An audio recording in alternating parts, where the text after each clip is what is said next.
हमारे पास, और इसमें हम दो केस पढ़ते हैं। सबसे पहले हम पढ़ने जा रहे हैं केस नंबर 1। अच्छा, एग्जाम में एनुअल के हिसाब से मैं बात करता हूं तो हमेशा केस नंबर 1 एग्जाम में आता है। जो केस नंबर 2 है वो एग्जाम में आता है लेकिन सप्लीमेंट्री में आता है। तो मैं बालों का मजाक में ये बात करता हूं कि वो बच्चे जो कि सप्लीमेंट्री की तैयारी करना चाहते हैं, सप्ली में फिजिक्स का पेपर देना चाहते हैं, वो केस नंबर 2 को देख लें, वरना case number 1 is the most important case. तो ये एग्जाम में आता है।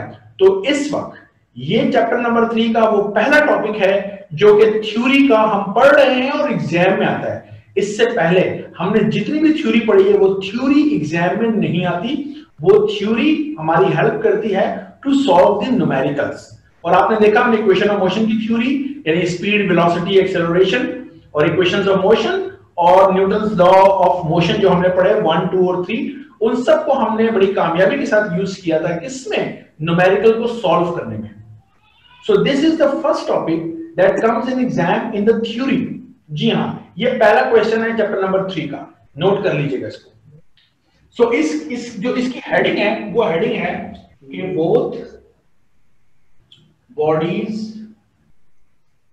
मूव वर्टिकली, ये इसकी हेडिंग है। अब ये है क्या चीज, ये कुछ इस किस्म की बात है कि हमारे पास एक फ्रिक्शन लेस पुली है। इस फ्रिक्शन लेस पुली के ऊपर से हमने एक तार गुजारा, एक स्ट्रिंग गुजारी, ये लिखा है कनेक्टेड बाय स्ट्रिंग। तो एक स्ट्रिंग गुजार के एक बॉडी को मैंने यहां पर हैंग कर दिया जिसको मैं कह रहा हूं बॉडी ए। ओके, एक बॉडी को मैंने यहां पर हैंग कर दिया जिसको मैं कह रहा हूं बॉडी बी। बॉडी ए का मास है मेरे पास m1, बॉडी बी का मास है मेरे पास m2। तो मुझे एक बात बताइए, अगर m1 नीचे आएगा तो m2 कहां जाएगा, ऊपर। मतलब अगर ए बॉडी नीचे आएगी तो बी बॉडी ऊपर जाएगी, और अगर बी बॉडी नीचे आएगी ए बॉडी ऊपर जाएगी। तो दोनों जब भी मूव करेंगे तो हमेशा कैसे मूव करेंगे, वर्टिकली मूव करेंगे। ओके, ठीक है। सो m1 m2 दो masses, body A body B. Body A नीचे आएगी ऊपर जाएगी यानी वर्टिकली मूव कर सकती है, बॉडी बी भी नीचे ऊपर जा सकती है मतलब वर्टिकली मूव कर सकती है। अच्छा, यहां तक तो हो गई एक बात। फिर मैं बॉडी ए को इस डॉट से रिप्रेजेंट कर रहा हूं। ये डॉट किसको रिप्रेजेंट कर रहा है, बॉडी ए को। बॉडी ए पे दो फोर्सेस लग रही हैं, एक नीचे की जानिब इस पे वेट लग रहा है और ऊपर की जानिब इस पे जो फोर्स लग रही है उसे हम कहते हैं टेंशन। तो आपको पता है कि जब किसी चीज को हम रस्सी से बांध देते हैं तो रस्सी सख्त हो जाती है, तो रस्सी में जो सख्ती होती है उसे हम कहते हैं टेंशन।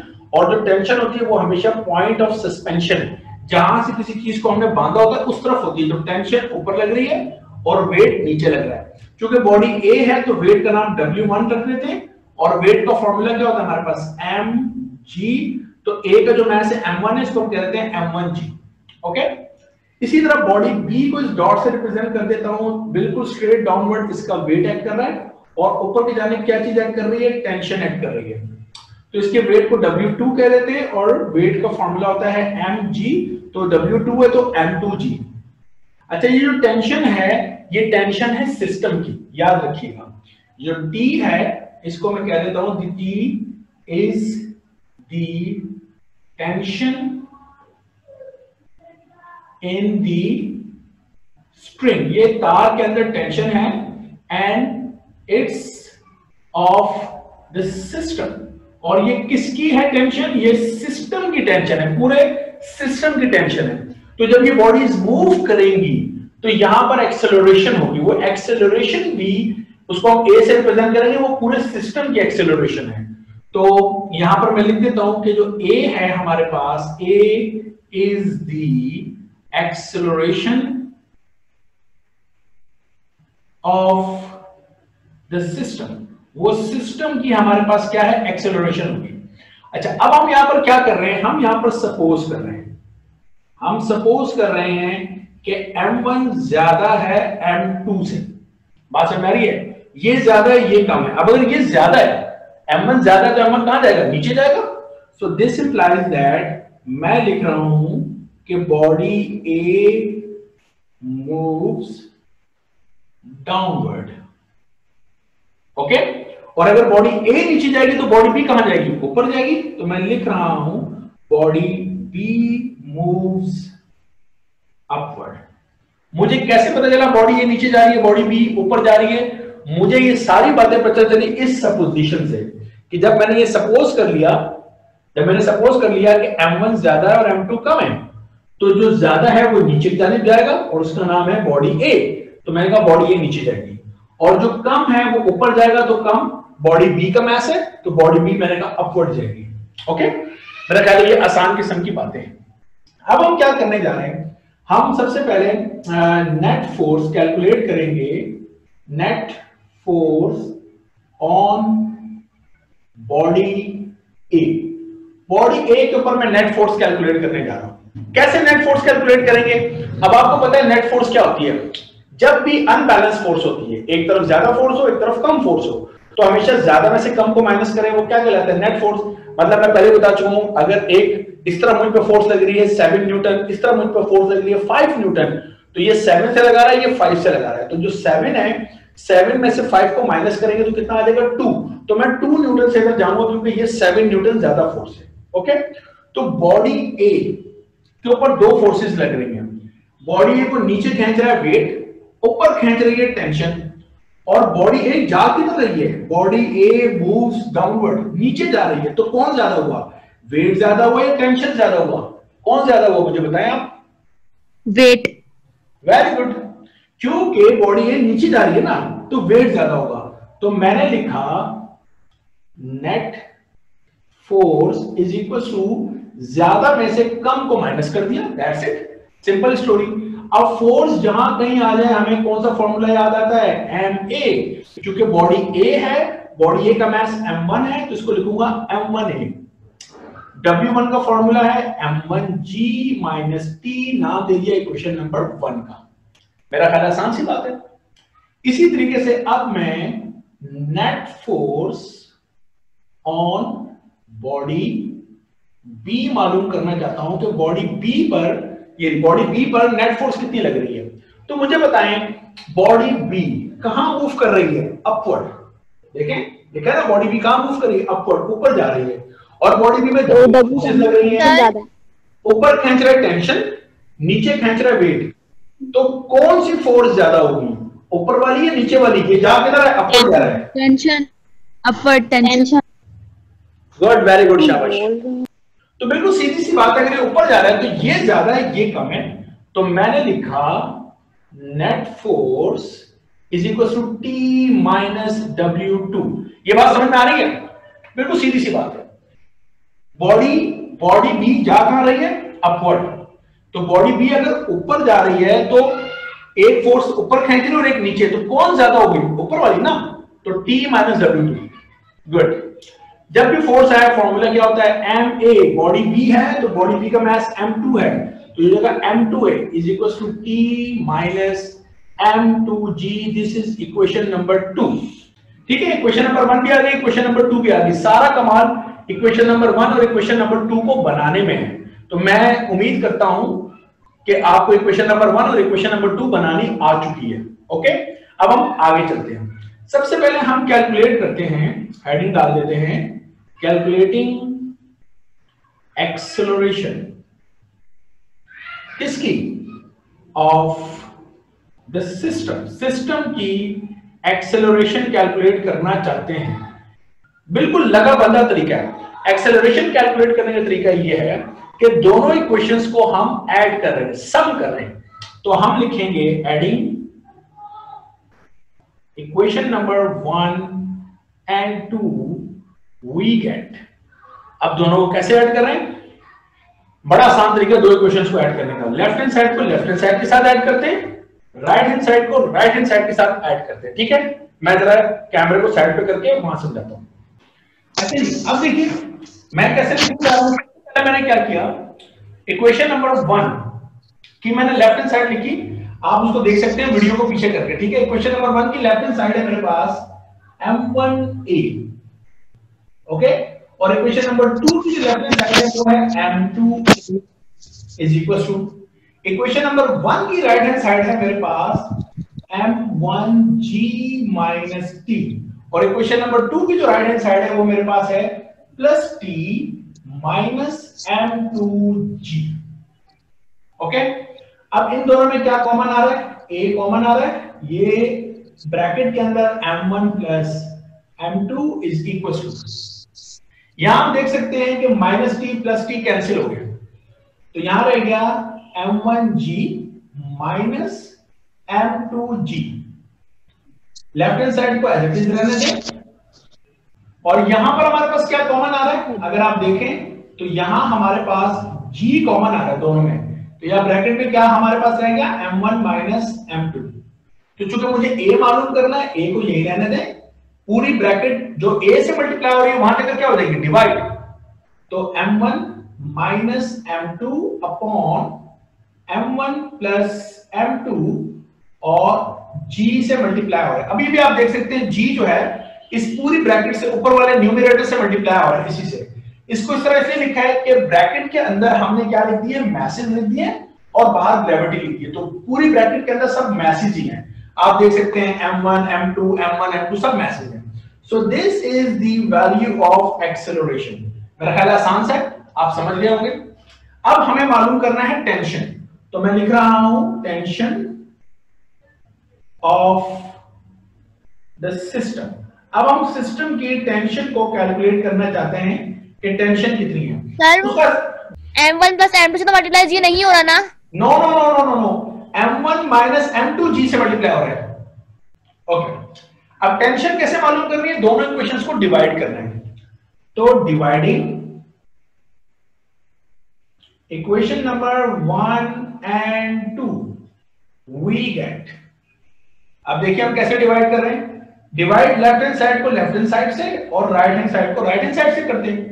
तो इक्वेशन नंबर 1 की लेफ्ट हैंड साइड है m1a, इक्वेशन नंबर 2 की लेफ्ट हैंड साइड है m2a, इक्वेशन नंबर 1 की राइट हैंड साइड है m1g minus t, equation number 2 की राइट हैंड साइड है t माइनस m2g। सो यहां a से a कैंसिल हो जाएगा। Next step cross multiplication. अब हम क्रॉस मल्टीप्लिकेशन देखें कैसे करेंगे।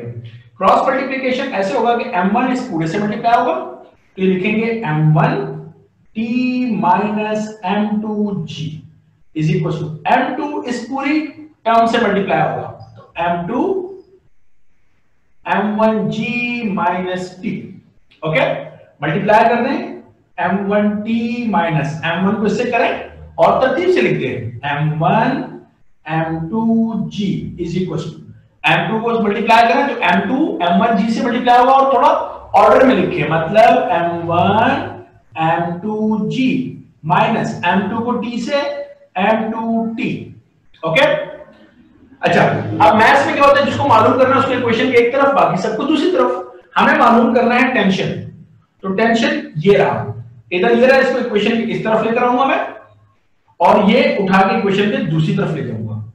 तो यहां पहले से कौन मौजूद है? m1p, ये इधर आएगा तो माइनस वाला है ना, यहां जाएगा तो प्लस m2t। मेरा ख्याल बात समझ में आ रही होगी। यहां पहले से कौन मौजूद है? m1 m2g, ये माइनस वाला जब वहां जाएगा तो वहां जाएगा प्लस m1 m2g। इन दोनों में क्या कॉमन है? t कॉमन है, आप देख सकते हैं। तो पैरेंथेसिस के अंदर m1 प्लस m2, ये 1 m1 m2g, ये भी 1 m1 m2g, तो 1 और 1 2 m1 m2g। t मालूम करना है, ब्रैकेट मल्टीप्लाई हो रही है, वहां जाके डिवाइड हो जाएगी, so t is equal to 2 m1 m2 divided by m1 plus m2 और g अभी भी 2 m1 m2 से मल्टीप्लाई हो रहा है, जिस तरह यहां मल्टीप्लाई हो रहा था, ठीक है, उधर इसी तरह हो रहा है। तो this is your value of tension. ये आ गई टेंशन की इक्वेशन हमारे पास। तो मेरा ख्याल है मैं मुतमईन रहूं, टेंशन भी समझ में आ गया कैसे कैलकुलेट करना है, और एक्सेलरेशन भी समझ में आ गया कैसे कैलकुलेट करना है। Thumb up. मैंने आप लोगों के लिए बहुत साल पहले काम करके रखा था, और वो ये है कि देखिए मेरा चैनल है मोहम्मद कामरान खटक, ये मेरा नाम है मोहम्मद कामरान खटक, इस पे जाइएगा, और उसके बाद जब आप इस पे जाएंगे तो उसके बाद आपने ये देखें मुख्तलिफ ऑप्शन नजर आ रहे होते हैं, होम, वीडियोस, प्लेलिस्ट। आपने प्लेलिस्ट पे क्लिक करना है, क्योंकि जब आप चैनल पे क्लिक करेंगे ना तो वो होम पर होगा, तो होम से आपने किस पे क्लिक करना है, प्लेलिस्ट पे। जैसे प्लेलिस्ट पे क्लिक करोगे तो मुख्तलिफ प्लेलिस्ट नीचे आ रही होंगी। तो देखो एक प्लेलिस्ट है जिसका नाम है how to prepare for physics examination, how to prepare for physics examination, इस पर क्लिक करना है तुमने। जब तुम इस पर क्लिक करोगे तो इसमें हमारे पास नंबर 4 पे first year physics study paper 100% preparation, all 35 year exam के क्वेश्चन मैंने इसमें इंक्लूड किए हुए हैं। तो ये जो है ना फर्स्ट ईयर वाला जो वीडियो नंबर 4 है 1 घंटा 44 मिनट्स की है, पूरी 1 घंटा 44 मिनट की नहीं देखनी, but this video is very helpful for your examination. This will tell you कि कौन से टॉपिक एग्जाम में किस तरह आते हैं। मैं इस पर क्लिक कर रहा हूं, तो जैसे मैंने इस पर क्लिक किया ये रहा टॉपिक, तो ये इसकी मैंने वीडियो बनाई हुई है, आप देख लीजिएगा। तो चैप्टर नंबर 3 के ऊपर मैंने यहाँ पर अगर आप देखेंगे तो मैंने यहाँ पे लिखा हुआ है, ये देखिए, motion of bodies connected by string case 1 most repeated topic, आप देख रहे हैं। और ये किन किन ईयर्स में एग्जाम में आया मैंने वो भी लिखे हुए हैं, चंद एक लिखे हैं बाकी नहीं लिखे। तो ये वो क्वेश्चन है जिस तरह ये चेंज होकर आता है, मैंने फिलहाल इसको नहीं लिखा अभी, जरा मैं आपको 96 98 का बता रहा हूं जिस तरीके से मेरी किताब में दिया है और जिस तरह मैंने पढ़ाया है। देखो 2 बॉडीज हैं, अनइक्वल मैसेज हैं, ऐसे ही है ना, एक का मैस हमने m1 लिया, दूसरे का मैस हमने क्या लिया, m2 लिया। Are attach to 2 end of the string, string के एंड से हमने उसको अटैच कर दी, बिल्कुल ऐसे ही है। Which passes over a frictionless pulley, हमने भी फ्रिक्शनलेस पुली पे से गुजारा। If the bodies are moving vertically, तो हमारी बॉडीज भी वर्टिकली मूव कर रही है ना, तो क्या कह रहा है, find expression for the tension in the string, हमने भी टेंशन की इक्वेशन बनाई है। एक्सप्रेशन का मतलब होता है equation. Acceleration of the system, system की एक्सेलरेशन की इक्वेशन बनाया, वो भी हमने बनाई है। तो ये तो वो क्वेश्चन है जिस तरह हमारी बुक में है और जिस तरह एग्जाम में है वो मैंने बता दिया। लेकिन तो हमारे पास जो इसमें थोड़ा सा चेंज है, वो जो चेंज जो एग्जाम में आता है वो ये लिखा हुआ है, 2 मैसेज हैं m और स्मॉल m। तो ये वाला क्वेश्चन मैं कल आपसे डिस्कस करूंगा, यानी जो मैंने आज डेरिवेशन कराई है इसको अच्छी तरह देख लो। इसमें कैपिटल M स्मॉल m करूंगा, और एक वेरिएशन इसमें और है जो कि नीचे मैंने लिखी हुई है। जब हम नीचे जाते हैं ये यहां लिखी है, जब capital M is equal to 3m हो जाएगा, ये भी वो एग्जाम में हमसे मालूम करने को कहता है। सो इसको मैं, ये वेरिएशन को मैं कल आपसे डिस्कस करूंगा। देखिए ये है वो क्वेश्चन जिसकी कल हम बात कर रहे थे कि हमने केस 1 किया था जब 2 बॉडीज थी, अनइक्वल मैसेज थे, और उसको हमने एक फ्रिक्शनलेस पुली के ऊपर से गुजारा, स्ट्रिंग के साथ हमने अटैच किया, तो हमने टेंशन मालूम की थी स्ट्रिंग के अंदर, और हमने एक्सेलरेशन ऑफ द सिस्टम मालूम किया था। ओके, ये तो बिल्कुल वैसे ही होगा जिस तरह मैट्रिक में भी ये क्वेश्चन आता है। लेकिन मैंने आपसे कहा था कि कुछ थोड़ी सी ना वो चेंजिंग्स लेकर आता है इस क्वेश्चन में, और वो जो चेंजिंग्स हैं वो चेंजिंग क्या है, मिसाल के तौर पर एक चेंज तो ये है कि वो बजाय आपको ये बोलने के क्वेश्चन में, जिस तरीके से 2001 में बोला हुआ है कि एक का मैथ्स m1 है और दूसरे का मैथ्स मेरे पास क्या है, m2 है, ठीक है, इस तरीके से नहीं बोलता। ये तो खैर केस नंबर 2 दिया हुआ है, लेकिन मेरा कहने का मतलब है m1 m2 नहीं बोलता, बल्कि वो बोलता है कि 2 बॉडीज हैं, अनइक्वल मैसेज है, एक का कैपिटल M मैथ्स रख देता है नाम, और दूसरे मैथ्स का नाम रख देता है स्मॉल m। और देखें बिल्कुल इसी तरीके से है, connected to the 2 end of the string which passes over a frictionless pulley, move vertically, वही केस 1 बन के जो हमने कल पढ़ा था, मूव वर्टिकली, यानी दोनों बॉडीज वर्टिकली मूव करती हैं। Now this time the name of the message is not m1 m2 but the name of the message is capital M and the small m, right? So drive the expression to show the acceleration in the bodies, and you have to only drive the expression for the acceleration, not for the tension. इस question में एक तो ये भी change है कि अगर किसी ने रट्टे लगाए हुए हैं तो वो एक्सेलरेशन और टेंशन धड़ाधड़ छापना शुरू करेगा, तो एग्जामिनर बोलेगा अरे भाई मैंने तो सिर्फ एक्सेलरेशन पूछी थी, ये टेंशन इसे क्यों कर दिया, तो एग्जामिनर बोलेगा बहुत आला नस्ल का रट्टू है। तो एक तो ये ख्याल कीजिएगा जो पूछा जा रहा है वही बात बताइए, ज्यादा मतलब सवाल को समझिए और उसी के मुताबिक जवाब दीजिए। आप अपना इंप्रेशन एग्जामिनर के ऊपर एक स्टूपिड किस्म का इंप्रेशन मत डालिए कि ये स्टूडेंट को क्वेश्चन की समझ नहीं है, ठीक है। सो इसमें सिर्फ एक्सेलरेशन पूछ रहा है, और drive an expression to show that acceleration the bodies is half of the acceleration due to gravity. If अगर वो कह रहा है कि m की वैल्यू कितनी हो, 3m हो, अगर कैपिटल M को 3m के बराबर में ले लूं तो क्या जवाब आना चाहिए, वो उसने यहां पर वर्डिंग्स में लिखा हुआ है। सबसे पहले तो हम ये करके देखते हैं। देखें हम लोगों ने कल डेरिवेशन जो की थी वो कुछ इस तरीके से की थी कि हम लोगों ने एक फ्रिक्शनलेस पुली बनाई, उसके ऊपर से एक स्ट्रिंग गुजारा, एक मास को मैंने यहाँ पे अटैच कर दिया था जिसको मैंने बॉडी ए कहा था और मास m1 कहा था, और दूसरे को मैंने बॉडी बी कहा था जिसके मास को मैंने m, कि जो m1 है इसको मैंने m1 नहीं कहना बल्कि इसको मैंने कहना है कैपिटल M, और ये जो m2 है इसको m2 नहीं बल्कि मैंने इसको स्मॉल m लिखना है। तो अब मैं इसी तरीके से मैंने सपोज करना है, क्या सपोज करना है, जिस तरह मैं कल कर रहा था। कल मैंने कहा था कि m1 ग्रेटर देन m2 है, आज मैं कहूंगा नो जी ये m1 नहीं है बल्कि ये कैपिटल M है and it is greater than M। तो ये जो बॉडी A है ये नीचे की जानिब मूव करेगी और बॉडी B ऊपर मूव करेगी जिस तरह मैंने कल लिखा था। फिर जब मैं एक्सेलरेशन, जब मैं नेट फोर्सेस निकालूंगा तो आपको याद है मैंने फॉर बॉडी A के लिए जब मैंने बात की थी तो मैंने नेट फोर्स लिखी थी m1a is equal to m1g minus t। अब मैं जानता हूं बॉडी A जिसका मास m1 है उसका मास आज m1 नहीं बल्कि कैपिटल M इंटू A हो जाएगा, m1 की जगह पे कैपिटल M और साथ में g और माइनस t। मेरा ख्याल आसान है ये बात। इसी तरीके से for body B, for body B, अब बॉडी B के लिए आपको याद है मैंने नेट फोर्स लिखी थी m2a is equal to t minus m2g। तो मैं आज इसको m2a नहीं बल्कि ma is equal to t minus mg, क्योंकि बॉडी B जिसका मास m2 था उसका मास आज हमने क्या लिखा है m लिखा हुआ है। तो ये हो जाएगी इक्वेशन नंबर 1, ये हो जाएगी इक्वेशन नंबर 2। मुतमईन रहो में यहां तक बात समझ में आ गई। कल मैंने ऐसे तस्वीर बनाई थी ना कि वेट डाउनवर्ड एक्ट कर रहा है W1 जो कि था m1g और टेंशन ऊपर था। तो आज जो W1 है ये मेरे पास m1g नहीं बल्कि कैपिटल mg होगा, और बॉडी B के लिए मैंने ऐसे बनाई थी W2 जो कि मैंने लिखा था m2g और टेंशन ऊपर बनाया था, तो W2 आज खाली mg होगा। सर ये कैपिटल M है, इसको हम क्या बॉडी B पे भी नहीं रख सकते? नहीं ना, बॉडी B का mass small m, body A का मास कैपिटल M। तो जब मैं बॉडी A की बात कर रहा हूँ तो कैपिटल M आएगा ना, बॉडी A का मास कैपिटल M आएगा। जब मैं बॉडी B की बात कर रहा हूँ तो मास स्मॉल m आएगा। कल वाली डेरिवेशन आपने अगर नहीं उसकी प्रैक्टिस की तो इस वक्त आप बहुत खतरनाक सूरत हाल के अंदर हैं।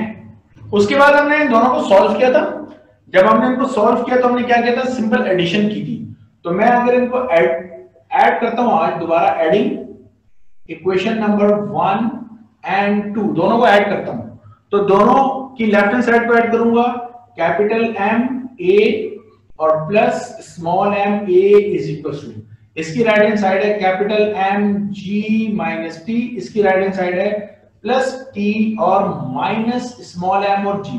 तो प्लस t और माइनस t दोनों कैंसिल हो जाएंगे, यहां से a कॉमन आ जाएगा, is about capital M plus small m is equal to, यहां पर capital M G minus small m g, यहां से a हमें वैल्यू निकालनी है तो ये पूरी ब्रैकेट वहां जाके डिवाइड कर दूंगा। वहां मैं क्या करूंगा, कल आपने देखा था वहां मैंने ऐसे किया था कि ये g मैंने कॉमन लेके बाहर लिख दिया था, तो यहां क्या बच जाएगा capital M minus small m। ठीक है, g कॉमन ले लिया, क्या बचा m माइनस स्मॉल m, और ये वाला m प्लस स्मॉल m जो a के साथ मल्टीप्लाई और ये पूरी ब्रैकेट वहां जाकर डिवाइड हो जाएगी, तो capital M plus small m, ये हमारे पास इक्वेशन आ जाएगी।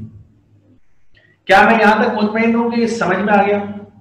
ओके, अब देखें इफ, अब जो उसने कंडीशन दी हुई है, हमें क्या कंडीशन दी उसने कहा if m is equal to 3m।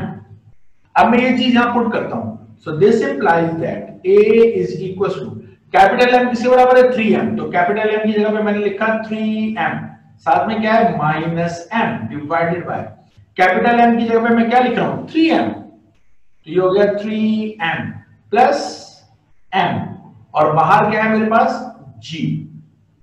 तो this implies that a is equal to 3m minus m, 3m मैं इसे माइनस m किया तो कितना हो जाएगा, this is 2m divided by 3m plus m, तो ये कितना हो जाएगा 4m, और साथ में बाहर क्या आ रहा है g, m से m अब क्या हो जाएगा कैंसिल, 2 1 जा 2, 2 2 जा 4, तो मेरे पास जवाब क्या निकल के आ गया, a इज इक्वल टू, ये m से m कैंसिल हो चुका है, 2 कैंसिल होकर यहां पे 1 आ गया और नीचे क्या आ गया 2, तो 1/2, दिस इज 1/2, और साथ में क्या लिखा हुआ है g, या मैं इसको ऐसे लिख दूं, g को 1 से मल्टीप्लाई करूं, g डिवाइडेड बाय 2। तो जब g डिवाइडेड बाय 2 मेरे पास है तो इसको आप पढ़ोगे क्या, रीड क्या करोगे? g क्या है? एक्सेलरेशन ड्यू टू ग्रेविटी, और डिवाइडेड बाय 2 का मतलब एक्सेलरेशन ड्यू टू ग्रेविटी क्या हो गई? हाफ हो गई। g acceleration due to gravity half हो गई।